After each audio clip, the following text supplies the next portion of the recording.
சிலர் வந்து ஜாதகத்தை பார்த்ததும் இது இவருக்கு கடைசி பிறப்பு, மறுபிறப்பு இல்லாத ஜாதகம், இந்த பிறப்போட பிறவித்தலை அறுபட்டு போச்சு அப்படின்லாம் சொல்லுவாங்க. நம்ம கேள்விப்பட்டிருப்போம்.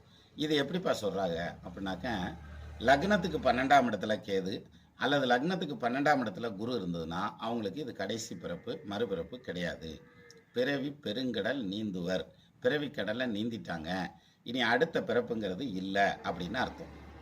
அப்போ இந்த பிறப்புலேயே கோயில் குளம் போகிறது, தீர்த்த யாத்திரை போகிறது, ஸ்தல யாத்திரை போகிறது, காசிராமேஸ்வரம் போகிறது, கங்கா ஸ்நான சித்தி அத்தனையும் கிடைக்கும்.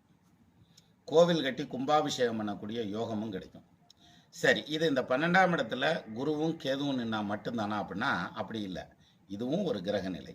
இப்போ நீங்கள் இது மாதிரி புண்ணிய காரியங்கள் செய்யணும்னா லக்னத்துக்கு 10ஆம் இடத்துல கேது உட்காந்து கேதுவோட ஏதாவது ஒரு சுபகிரகம் உட்காந்தா போதும். அவங்க வந்து இந்த மாதிரி ஆன்மீக பணிகள், தெய்வீக பணிகள், திருப்பணிகள், சமுதாய பணிகள், சோசியல் சர்வீஸ் மாதிரியான ஐட்டம் கண்டிப்பாக செய்வாங்க. அதுக்காகத்தான் அவங்க இந்த உலகத்துக்கு வந்ததே.